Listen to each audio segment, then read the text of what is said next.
Hello all. So I'm here to explain about my project, which is called Employee Management System. So Employee Management System enables the firm to manage a specific employee database or the information with the respective position and also helps to maintain the records. And it also relies on the main information of an employee, an essential process for human resource administration, allowing for critical workforce oversight in any organization. So, suppose if a new employee is getting onboarded in the company, rather than relying it on the paperwork or the manual paperwork, the HR can actually like automate the process by with the help of employee management app. The HR can be able to log in and then add the employee information inside. So before giving the insights about the application, let me just show you what all I've used for the application. So initially development for the initial development, I've used the Python Django as a backend along with views and models, and also followed by the HTML and CSS for the front end part. So in HTML, CSS, along with Bootstrap for front end part. So in to make sure that the page looks more responsive and user friendly. And as CSS is there, there are some small animations and enhancements has done with the page, which is done within the inline. So it does have the classes like container card, card body, form control, form check input, and the color class.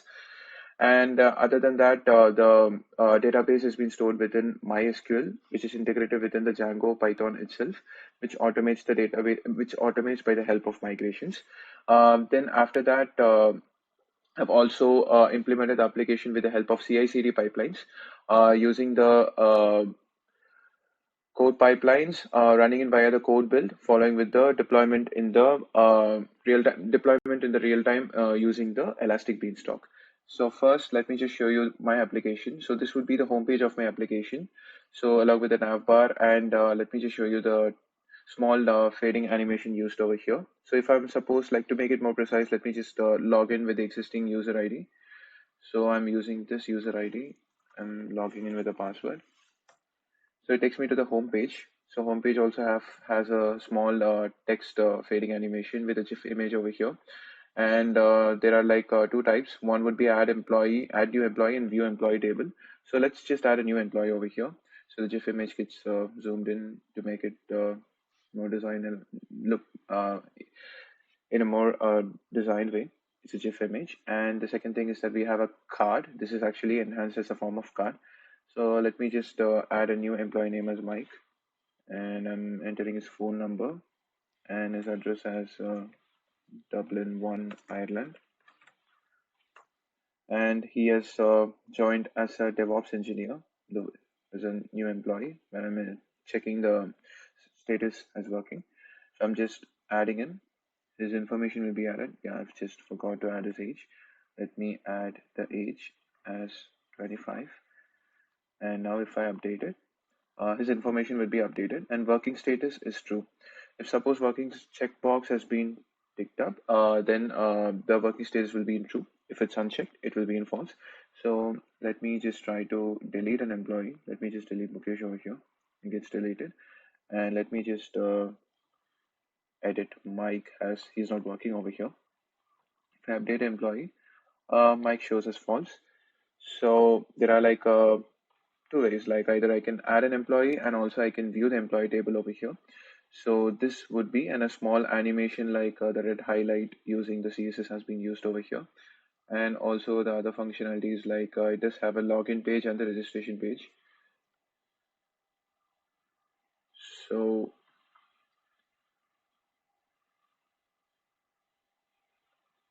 yeah, so suppose like if I'm logging out, we successfully logged out, and followed with the, if I want to register, I can add register. I'm also implemented some user input validations, so that suppose if I'm not following the characteristics, if I'm not following the criteria like the 150 characters, or if the password is not proper, we might be popped with an error stating that this should be properly entered over here for the user input validations. Other than that, let me just show you the CI/CD pipelines, how I've implemented over here. So just for an instance, I'm just making a small change over the code. For example, I'm just getting rid of the semicolon and then adding the semicolon again. And after that, the next instant is like I just need to push it over the Git.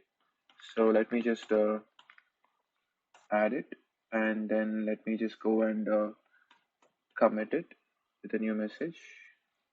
If change 6, it's been committed, and following with the git push.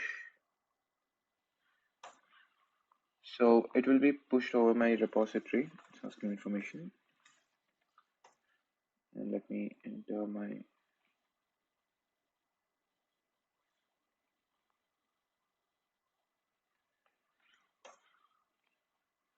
So the contents has been pushed. So suppose if I'm just going over here, and then since whatever the changes that I've made, with the help of pipelines, the first stage will be, it will be analyzing it.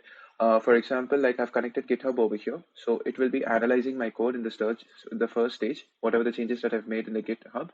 Then after that, it will be progressed, and then it will be taking to the build stage using the AWS code build. So in AWS code build, it has an automated pilot inside, which actually like enhances the rating of the code to make sure that the code is bug free inside. It takes a while. Anyways, like let's stick on to the other one. And for the deployment, I've deployed it in the Elastic Beanstalk. So this would be the deployed link of the application. Whatever I'm used here, this is being deployed in the South Power region using the Elastic Beanstalk. So let me just show you the build, how it's getting builded. So initially, like it installs all the prerequisites which is inside the requirement.txt file. Then after that, it also uninstalls some useless ones and also installs it properly. Then after that, once the successful installation, it will be running the code build pipeline to make sure that the code achieves with 10 out of 10 rating, which is if it's passing of the 10 out of 10 rating, there are no further issues over the code, and it will be completing this phase.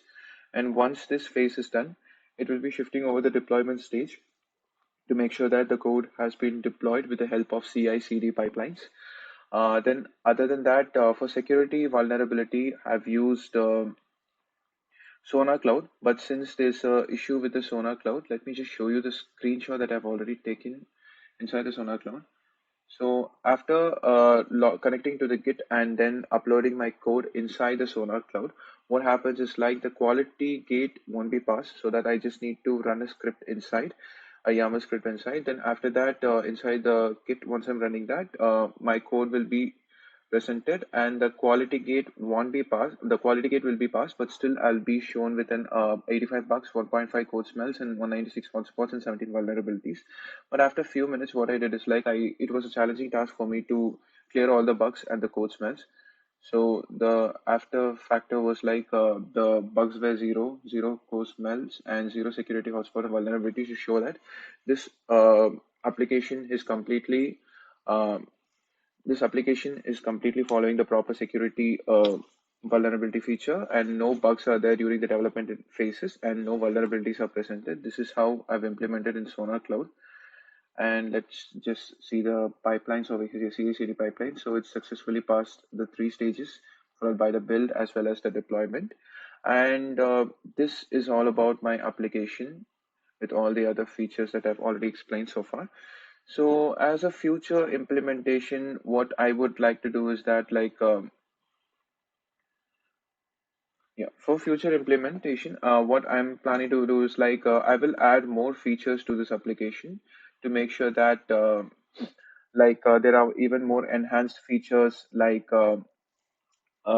different modules like payroll module. Suppose if it's a service-based company, if a client is there, whatever the information that clients wanted to add as a payroll part, they can add in that module, and followed by providing more security feature for the code for the application, so that in login they just don't need to log in with the typical username or password. I can add some OTP feature inside, like OTP will be popped up after entering the mobile number information. Then after that, it takes up to the front page. So this is what my future implementation is about, and to make it even more enhanced and more user friendly. So this is what my application is. So hope you would have enjoyed my presentation, and hope you would have felt it's more productive. So thanks for your time. Thank you so much, and bye bye.